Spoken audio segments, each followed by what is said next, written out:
Hello, this is Group 8 and we are going to be presenting on Mr. Bean's expansion to Rio de Janeiro in Brazil. Mr. Bean is a Singapore-based retailer that sells a variety of soybean-based products from drinks to pancakes. It's a company that's registered as Mr. Bean Group Limited and is managed by their parent company, Soybean International Private Limited. As of now, there are 65 outlets island-wide in Singapore and 15 outlets operating overseas in countries like Japan, South Korea, and Vietnam. It was founded in 1995 by two friends, Kang Tui Sing and Lo Jui Po.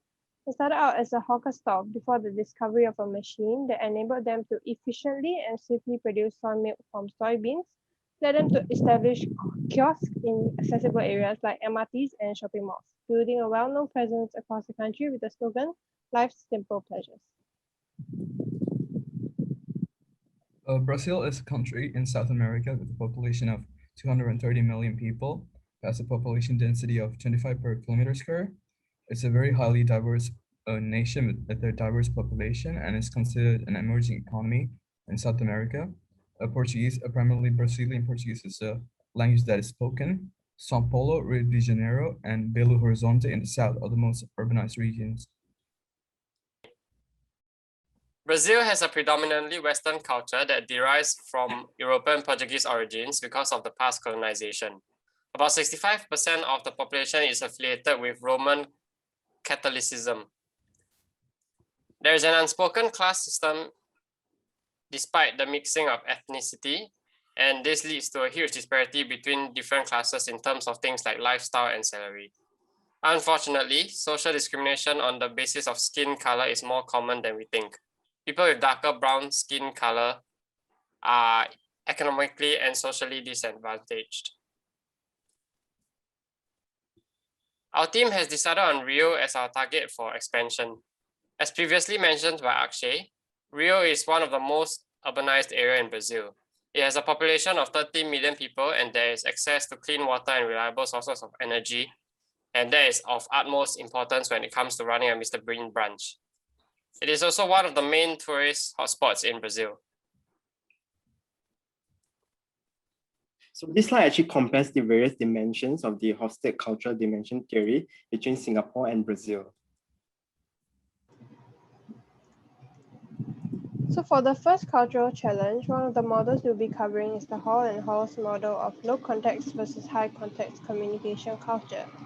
Brazil's social culture is typically informal, where non-verbal communication like visual cues and big gestures are common. It prioritizes the interaction process more than straightforward explicitness and adopts the practice of mutual trust in informal agreements, which implies a high context communication culture. On the other hand, Singapore is typically a more formal society with strict distinctions in hierarchy, which may imply that the extent of expression reflects the degree of respect one may have for another. They also have a heavier emphasis on documented written agreements and for things to be laid out in black and white, which suggests a low context communication culture. Therefore, this clash in communication culture could possibly bring about communication differences when it comes to implied meanings, expected methods of agreements, and negotiation processes. A solution for this challenge would be proper education and training, as it will ensure that employers, employees, and managers are made aware of the communication issues and differences in expectations.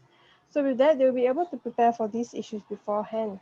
If any of these communication challenges happen to arise, they would then be able to mitigate and manage the situation effectively.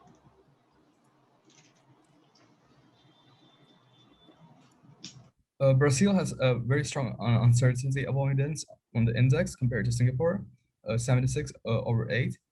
Risk averseness is a key factor to consider when you're negotiating or communicating Brazilian people. Employees in Brazil would be more at ease with set rules and regulations guiding them. A laissez-faire approach would be counterproductive, and communication has to be more firm and top-down rather than open-ended and confusing. Brazilians value group cohesiveness and they try to cultivate connections with their colleagues. The negative aspect of their reliance on these in-group ties would be that they might try to hire family and friends over other prospective candidates, especially so if they're part of the hiring process. Most Brazilians follow the principle of jeitinho brasileiro in order to navigate complex rule structures, and they're willing to use in-group ties to get things done.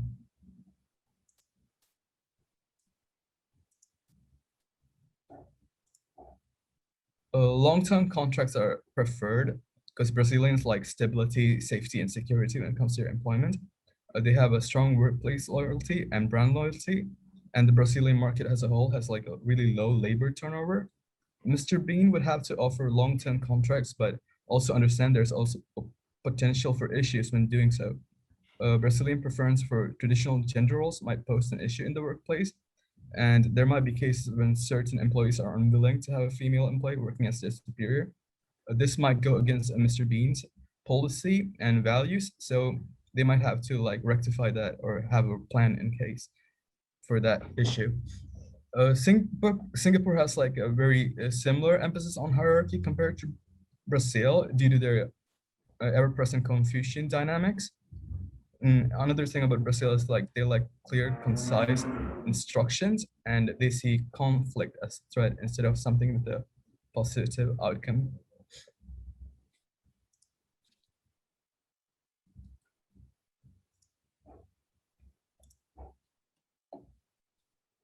So in Brazil, communication and negotiation take an almost ritualized and routine-centric approach due to the high uncertainty avoidance.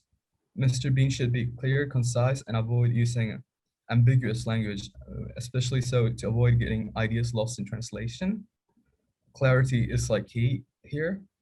They also need to like maintain a clear hierarchy and a chain of command so it doesn't get confusing for people. They also should address any potential gender inequality in the workplace. Advantageous for Mr. Bean for making an outlet in Rio would be like they would have an upper hand when negotiating contracts due to multiple factors like employees preferring long-term contracts, the low labor turnover in the market.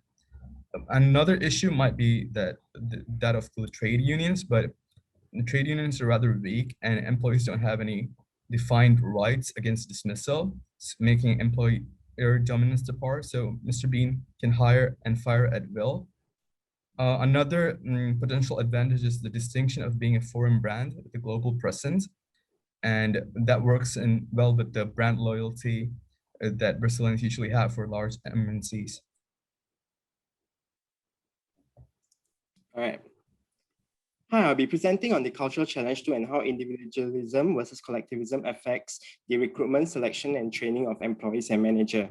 Let me briefly explain the concepts of individualism, which focuses on the goal of an individual, whereas collectivism focuses on the goal of a group.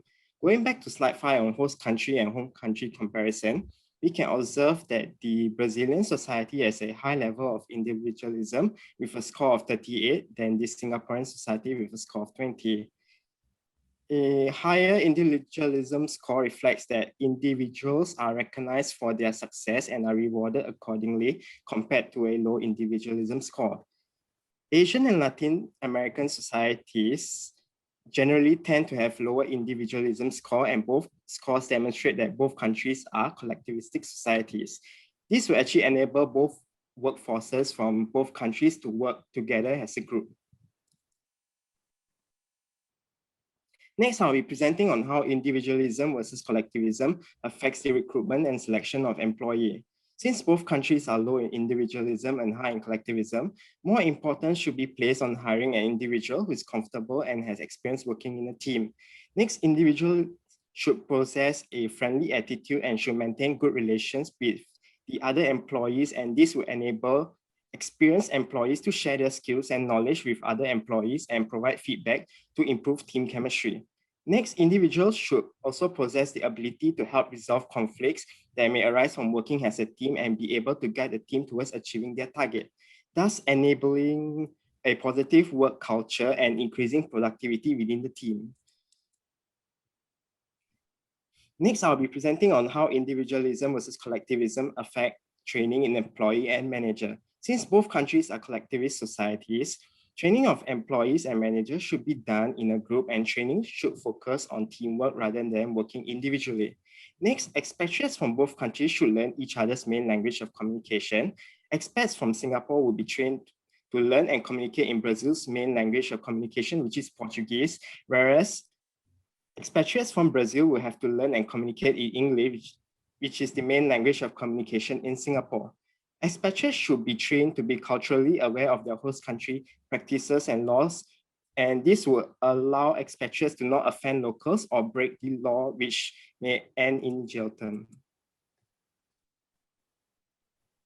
Okay, so for the last cultural challenge will be cultural challenge 3, which is on how to tackle the differences in work ethics and behaviors. So for us to solve this cultural challenge, we'll be using Confucianism and the long-term orientation.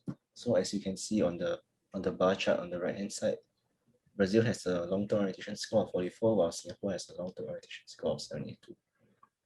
This is evident in the table also, where it shows the differences in work ethics. So for in Singapore, it's not acceptable to be late, but while in Brazil, it's acceptable to be late.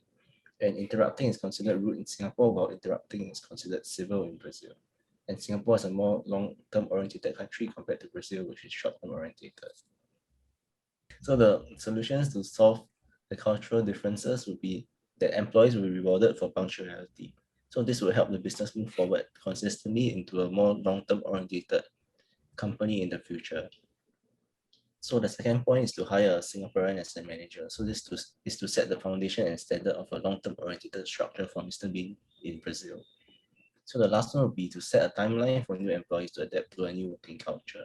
So this is important as it eases the pressure on new employees as they need time to adapt to a more long-term oriented structure. Okay, since Mr. Bean has already set up shop in 3 other countries, expanding overseas is nothing new. However, expanding to Brazil will be the greatest challenge yet because it will be the first Western country Mr. Bean expanding to.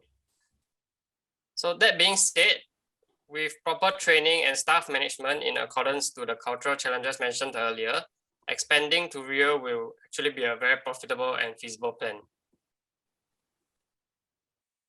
This is our references. Thank you.